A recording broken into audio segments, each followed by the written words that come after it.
इस 21 ब्रह्मांड में इस पृथ्वी पर न्याय नाम की चीज नहीं है। और आप कह रहे हैं कि हरियाणा की खाप पंचायत ने खरक गांव वाली घटना को लेकर क्या न्याय किया। कजोड़ जी, अगर ये खाप पंचायतें ही न्याय करने में सक्षम होती, योग्य होती, अगर इन खाप पंचायतों में वो काबिलियत वर्तमान में होती, तो फिर ये न्यायालय शुरू नहीं होते।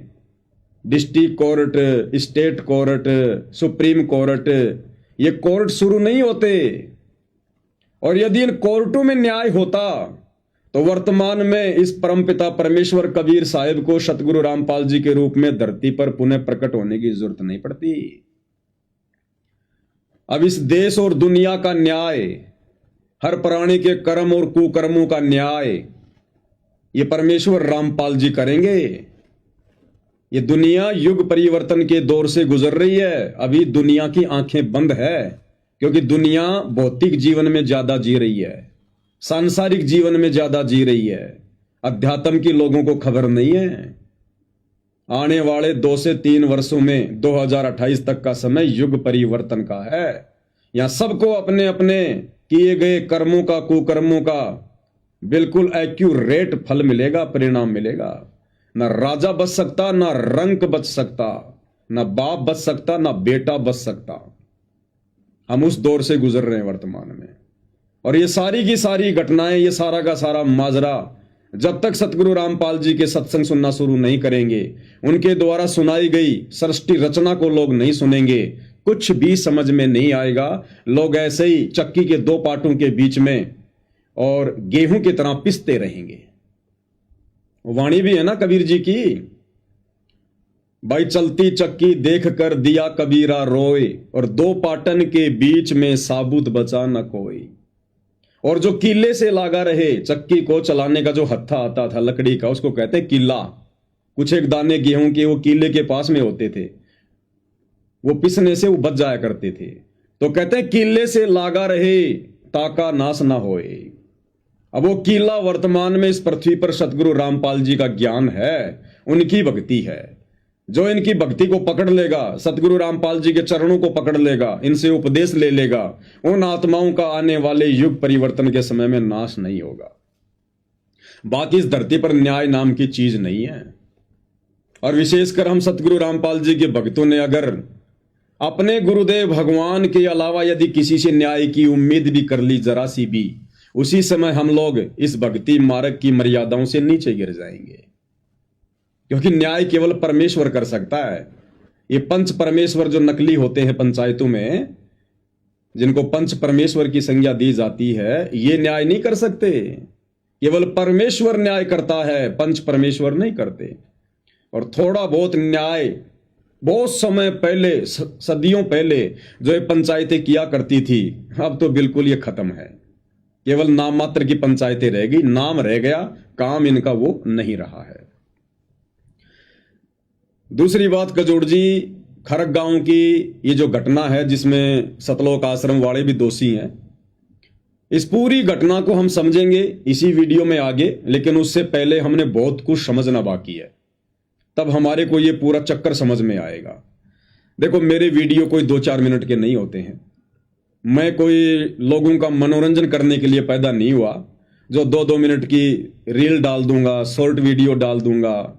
और ना ही मैं सोशल मीडिया से कोई पैसे कमाता हूं। मेरे वीडियो लंबे अवश्य होते हैं, लेकिन आंखें खोलने वाले होते हैं। और आने वाले समय में ये वीडियो लोग देखा करेंगे, पूरी दुनिया देखा करेगी, क्योंकि सतगुरु रामपाल जी का मार्ग, उनका ज्ञान, उनका भक्ति विधान ही पूरे विश्व पर लागू होगा। और सात संगति के जितने भी वीडियो हैं, ये सतगुरु रामपाल जी के भक्ति विधान से संबंधित हैं।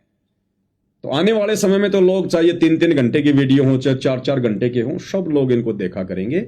वर्तमान में लोग थोड़ा सा अध्यात्म से दूर है, इसलिए वो समझ नहीं पा रहे कि ये क्या माजरा है, क्या मैटर है। आ जाएगा समझ में धीरे धीरे।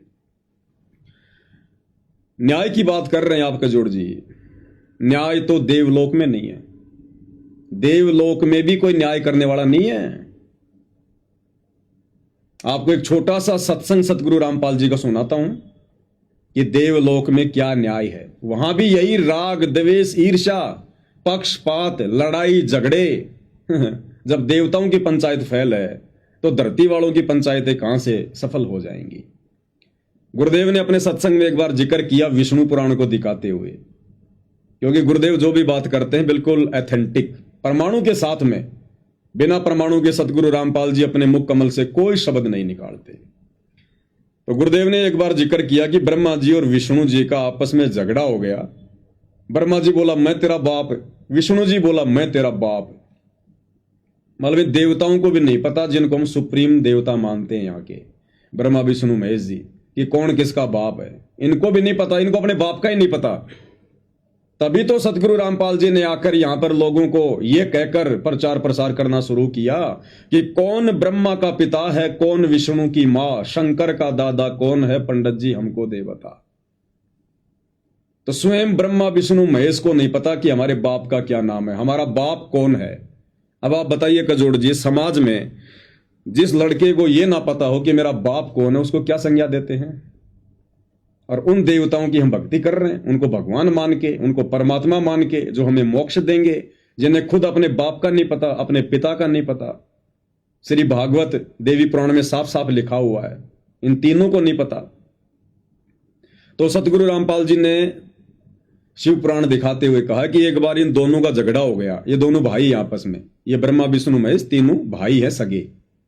तो ब्रह्मा का और विष्णु का आपस में झगड़ा हो गया कि मैं तेरा बाप, वो बोला मैं तेरा बाप, मतलब मैं तेरे से बड़ा भगवान, वो बोला मैं तेरे से बड़ा भगवान।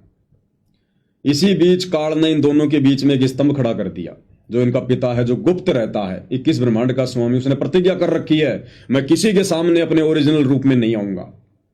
उसको एक श्राप लगा हुआ है। जब आप सृष्टि रचना सुनेंगे संत रामपाल जी के मुख कमल से, तब समझ में आएगी कि ब्रह्मा विष्णु महेश के पिता काल को श्राप क्या लगा हुआ है, क्यों लगा हुआ है, जिसके चलते इसको शर्म आती है अपने बेटों के सामने आने में भी। तो इस काल ने बीच में एक स्तंभ खड़ा कर दिया। ये दोनों लड़ना झगड़ना तो भूल गए और उसकी खोज में लग गए।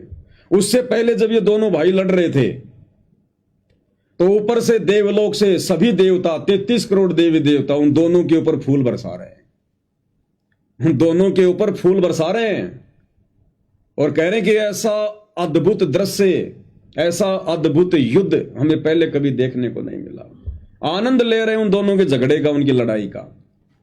तो कजोड़ जी, जब देवलोक में ही न्याय नहीं है, इस पृथ्वी लोक की पंचायतें क्या न्याय कर देंगी। पहले आपको सतगुरु रामपाल जी के मुख कमल से सुनाते हैं कि ऊपर देवलोक में भी न्याय नहीं है।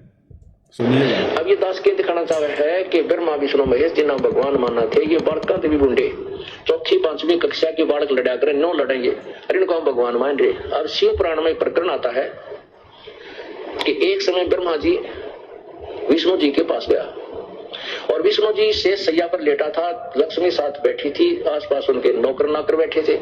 ब्रह्मा ने जाकर कहा कि बेटा उठ, मैं तेरा बाप आ गया हूं और तू मुझे देखकर भी अकड़ में लौट रहा है, तू खड़ा होकर मेरा सम्मान नहीं करता, तेरी बुद्धि खराब होगी। विष्णु कहता है कि आजा बेटा बैठ जा, मैं तेरा बाप हूं और तू मेरे ही नाभि कमल से उत्पन्न हुआ है, तू क्यों बकवाद करता है। अब उन दोनों की लड़ाई होगी, ब्रह्मा का मैं तेरा बाप, विष्णु का मैं तेरा बाप, गुट्टम गुट्टा हथियार उठा लिए, खूब लड़ाई हुई, मरण कटन पर तैयार हो गए। पुण्यात्माओं 4वीं 5वीं कक्षा के बालक लड़ा कर इस तरह, एक कहेगा मैं तेरा बाप, बोलेगा मैं तेरा बाप, और मुक्का गोज पड़वा लें, कुर्ता पड़वा लें, फिर मास्टर के पास जाऊं। क्या लड़ाई थी भाई?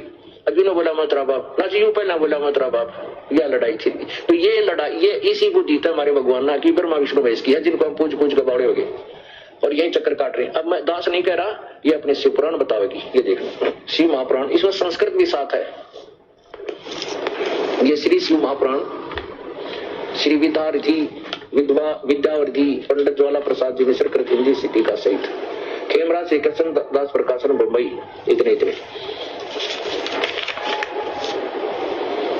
श्री शिव पुराण महापुराण भाषा टीका से प्रारंभ थे। तुम कहते तुम मेरी नाभि कमल से उत्पन्न हुए हो, इससे मेरे पुत्र हो, मुझे पुत्र कहना व्यर्थ है। नंदिकेश्वर बोली इस प्रकार ब्रह्मा विष्णु दोनों ही रजोगुण से मुग्ध होकर विवाद करने लगे। मैं श्रेष्ठ हूँ, मैं स्वामी हूँ, ऐसा कहकर एक दूसरे को मारने की इच्छा से युद्ध करने में उत्सुक हुए। तब संपूर्ण देवता विमान में बैठकर उस महा अद्भुत युद्ध को देखने को चले। और आकाश में उनके ऊपर फूल बरसाने लगे। है क्या ये हमारे देवताओं के लक्षण है। ब्रह्मा विष्णु महेश लड़ना चार हो रहे हर हुए कहा शाबाश है, ऊपर से फूल बरसावा जो कर जोटिया ने बिड़ा कर ये देवते। इन्हें जाकर समझाना चाहिए, हाथ पांव जोड़ना चाहिए था, भाई लड़ो ना, की बात होगी देव भगवानों, लड़ा नहीं करते। ये कहा शाबाश, ऊपर से फूल बरसावा लड़ो मरो कट्टो। अरे तेरा गजब हो परमात्मा कह।